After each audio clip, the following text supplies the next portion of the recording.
Morning friend, मैं इनकलाब भारती अपने यूट्यूब चैनल गाइडर नंबर 1 पर आप सबका स्वागत करता हूं। दोस्तों, हम लोग पढ़ रहे थे टॉपिक साधारण ब्याज और साधारण ब्याज के कुछ प्रश्नों को हम लोग हल कर चुके हैं। तो चलिए आगे देखते हैं और प्रश्नों को और किस तरह के प्रश्न आते हैं। प्रश्न हमें दिया गया है 2400 का किसी निश्चित ब्याज की दर से 4 वर्ष का मिश्र धन 3264 रुपये हो जाता है। ब्याज दर में 1% की वृद्धि करने पर इसी धनराशि का उतने ही समय में मिश्र धन कितना हो जाएगा। अब देखिए, यहाँ पर इस सवाल को करने के लिए बहुत सारे विद्यार्थी क्या करते हैं, सबसे पहले दर निकालते हैं कि भाई दर कितनी है हमारी, और दर के आधार पर ही फिर क्या करते हैं वो लोग उस दर में 1% की वृद्धि करेंगे और 2400 पर फिर आपका ब्याज निकाल लेंगे। लेकिन आप लोगों को ऐसा नहीं करना है। आप लोग इसको ऐसे समझिए, भाई मान लिया दर आप लोगों की मूलधन हमारे पास में क्या है, 100 है। तो 100 रुपये पर आप ये बताइएगा, 100 रुपये पर 1% की वृद्धि हो रही है, मतलब 100 रुपये पर कितने रुपए बढ़ रहे हैं, 1 रुपया बढ़ रहा है। ठीक है, 1 रुपया अधिक मिल रहा है जब 1% की वृद्धि की गई है। तो मुझे बताइएगा 2400 रुपये पर 1 वर्ष में कितने रुपए अधिक मिलेंगे, 24 रुपये ज़्यादा मिलेंगे 1 वर्ष में। अगर 24 रुपये ज़्यादा मिलेंगे तो बात की है उसने कितने वर्षों की, उसने बात की है 4 वर्ष की। तो आप मुझे बताइएगा कितना हो जाएगा ये आप लोगों का, भाई 96 हो जाएगा। यानी कि 96 रुपये जब 1% की वृद्धि होती है दर में, तो कितने ज़्यादा मिलेंगे 4 वर्षों में, हमें 96 रुपये ज़्यादा मिलेंगे। ठीक है ना।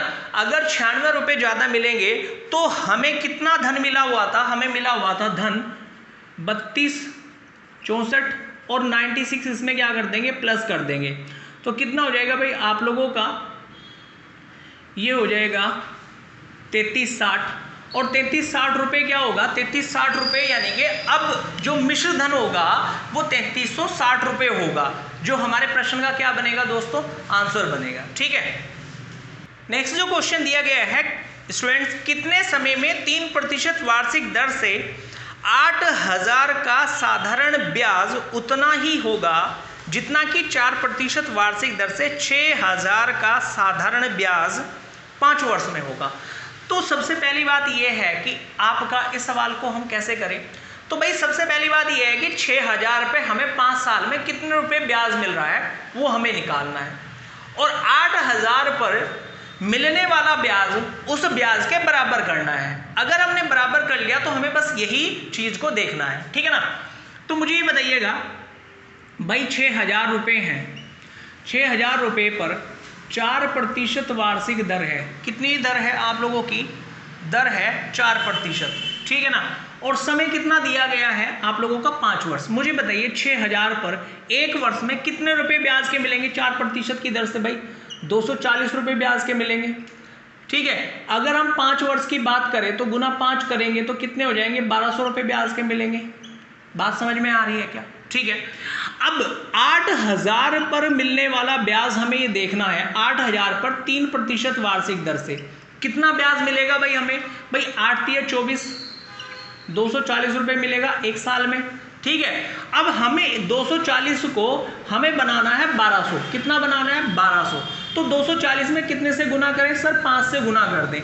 अगर 5 से गुना कर देते तो कितना हो जाता है, 1200 हो जाता है। कहने का मतलब ये हो गया है कि 8000 पर 3% वार्षिक दर से 5 वर्ष का ब्याज वही ब्याज होगा जो 6000 पर 4% की वार्षिक दर से 5 वर्ष का ब्याज होगा। तो आंसर कितना आ गया स्टूडेंट्स, आप लोगों का आंसर आ गया है 5 वर्ष, जो हमारा आंसर है।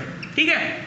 नेक्स्ट जो क्वेश्चन दिया गया है, साधारण ब्याज की एक निश्चित दर से कोई धन 20 वर्ष में दुगना हो जाता है, इस धन को तिगुना होने में कितना समय लगेगा।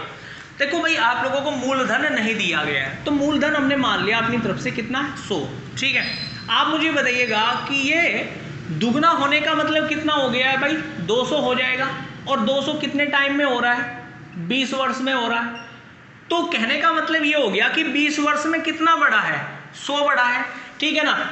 आगे पूछा गया है कि इसे 300 होने में कितना वर्ष लगेगा, कितना समय लगेगा। मुझे आप ये बताइएगा 200 से 300 कितना बढ़ेगा, भाई बढ़ेगा आप लोगों का 100। तो 100 कितने वर्ष में बढ़ रहा है, 20 वर्ष में बढ़ रहा है, क्योंकि साधारण ब्याज हमेशा एक तरह से निश्चित रहता है, कभी भी ये बदलता नहीं है। और आपका जितना जितने समय में पिछली बार ब्याज प्राप्त हुआ था, हमें जितना धन प्राप्त हुआ था, उतना ही धन हमें अगले समय में उतने ही समय में प्राप्त होगा। ठीक है ना। तो कहने का मतलब ये हो गया कि भाई आप लोगों का टोटल टाइम कितना हो जाता है, टोटल टाइम हो जाता है 40 वर्ष। तो 40 वर्ष क्या हो जाएगा, हमारा आंसर होगा। ठीक है, अगले प्रश्न को देखते हैं। नेक्स्ट जो क्वेश्चन दिया गया है वो दिया गया है, कितने वर्षों में 12% वार्षिक दर से 3000 का साधारण ब्याज 1080 हो जाएगा, ये आपको ज्ञात करना है। भाई आप मुझे बताइएगा 100 रुपये पर एक वर्ष में कितने मिल रहे हैं, 12% मिल रहे हैं, यानी कि 12 रुपये मिल रहे हैं। 3000 पर मुझे ये बताइएगा कितने मिलेंगे भाई, 360 मिलेंगे भाई। ठीक है, 360 रुपये मिलेंगे। 360 को अगर हमें बनाना है 1080, 360 को हमें बनाना है कितना, 1080, तो कितने समय से गुना करनी पड़ेगी, कितने से गुना करनी पड़ेगी भाई, 3 से गुना करनी पड़ेगी। यानी कि आंसर कितना हो जाएगा, 3 वर्ष हमारे प्रश्न का आंसर होगा। ठीक है, नेक्स्ट क्वेश्चन है, कोई धनराशि साधारण ब्याज की किसी दर से 8 वर्ष में 2900 और 10 वर्ष में 3000 हो जाती है, वार्षिक ब्याज की दर कितनी है, ये हमें पता करना है। तो भाई आप मुझे बताइएगा 8 वर्ष में कितनी हो गई है, 8 वर्ष में तो हो गई है 2900। ठीक है, और 10 वर्ष में कितनी हो गई है, 10 वर्ष में हो गई है 3000। ठीक है, मुझे आप ये बताइएगा कि समय कितना बड़ा है, 2 वर्ष का बड़ा है, और धनराशि कितनी बड़ी है, आप लोगों की 100 रुपये बड़ी है। इसका मतलब ये हो गया कि 2 वर्ष में 100 रुपये ज़्यादा मिले हैं, 100 रुपये बड़े हैं। अगर 2 वर्ष में 100 रुपये बड़े हैं तो 1 वर्ष में कितने बड़े होंगे भाई, 1 वर्ष में बड़े होंगे आप लोगों का 50 रुपये। कितने बड़े होंगे, 50 रुपये बड़े होंगे। अगर 50 रुपये 1 वर्ष में बड़े हैं तो मुझे आप ये बताइएगा कि यहाँ से अगर हम 0 वर्ष की बात करें, अगर 0 वर्ष की बात करें तो 0 वर्ष में से 8 वर्ष तक कितना धन बढ़ा होगा भाई। 1 वर्ष में 50 बढ़ रहे हैं तो 8 में कितने बड़े होंगे, 400 रुपये बड़े होंगे। बात समझ में आ रही है यहाँ पर, 8 वर्ष में कितने बड़े होंगे, 8 वर्ष में जो बड़े होंगे वो 400 रुपये बड़े होंगे, 400 रुपये बड़े होंगे। अगर 400 रुपये बड़े हैं तो इसका मतलब क्या हो गया, इसका मतलब ये हो गया कि 2900 में से 400 घटा दे तो 2500 रुपये क्या हो जाएगी हमारी, 2500 रुपये हमारी धनराशि हो जाएगी। 2500 रुपये अगर हमारी धनराशि हो गई है तो 2500 पर हमें 1 वर्ष में कितने रुपए ब्याज के मिल रहे हैं, 2500 पर 1 वर्ष में हमें जो ब्याज मिल रहा है वो मिल रहा है 50 रुपये। अगर 2500 पर 1 वर्ष में हमें ब्याज मिल रहा है 50 रुपये, तो 50 रुपये मिले हमें 2500 पर, तो हम दर निकाल लेंगे 2 जीरो से 2 जीरो और 25 दूनी 50, तो 2% वार्षिक दर हमारे प्रश्न का आंसर होगा। ठीक है, नेक्स्ट क्वेश्चन दिया गया है, कोई धन 8 वर्ष में साधारण ब्याज की किस दर से दुगना हो जाएगा। ऑप्शन यहां पर दिए गए हैं स्टूडेंट्स आप लोगों को। दुगना होने का मतलब ये है कि भाई धन था 100 और 100 से कितना हो जाएगा 200। कितने समय की बात कर रहा है वो, 8 वर्ष की बात कर रहा है। ठीक है ना, 8 वर्ष की बात कर रहा है। तो मेरा कहने का मतलब ये हो गया है स्टूडेंट्स आप लोगों से, यहाँ पर पूछी क्या गई है, यहाँ पर आपसे पूछी गई है दर। क्या पूछी गई है आप लोगों से, दर पूछी गई है। तो मैं कह सकता हूँ कि भाई हमें ब्याज कितना मिला 100 रुपये। ठीक है, पी कितना है हमारा, मूलधन कितना है 100 है, दर हमने मान ली आर, समय कितना है 8 है, और ये आप लोगों का बटे 100, 100 से 100 कैंसिल आउट हो जाएगा।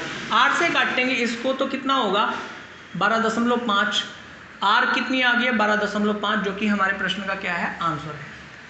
अगला सवाल है, 5% वार्षिक दर से 3 महीने के लिए निवेश किए गए कितने मूलधन पर साधारण ब्याज 25 प्राप्त होगा। तो भाई एक बात बताइए, ब्याज कितना मिला 25, मूलधन पी, दर कितनी है 5 है, और समय कितना दिया हुआ है 3 महीने दिया हुआ है। 3 महीने का मतलब ये लिख लिया मैंने, 3 महीने को मैं क्या लिख सकता हूँ 1/4 लिख सकता हूँ, और गुना क्या हो जाएगा 100 हो जाएगा। ठीक है, 25 से कितनी बार कटेगा भाई आप लोगों का, 25 से कटेगा आप लोगों का, 25 से कटेगा 5 बार, और ये कितना हो जाएगा 400, और 400 पंजे कितना हो जाएगा 20 यानी कि P कितना आ गया, मूलधन कितना आ गया 2000 रुपये। ये हमारे प्रश्न का आंसर है। तो दोस्तों आज की इस वीडियो में इतना ही। वीडियो को अगली वीडियो में कुछ नए प्रश्नों के साथ मिलते हैं। वीडियो को लाइक कीजिएगा, शेयर कीजिएगा, कमेंट्स कीजिएगा और चैनल को सब्सक्राइब कर लीजिएगा। Thank you.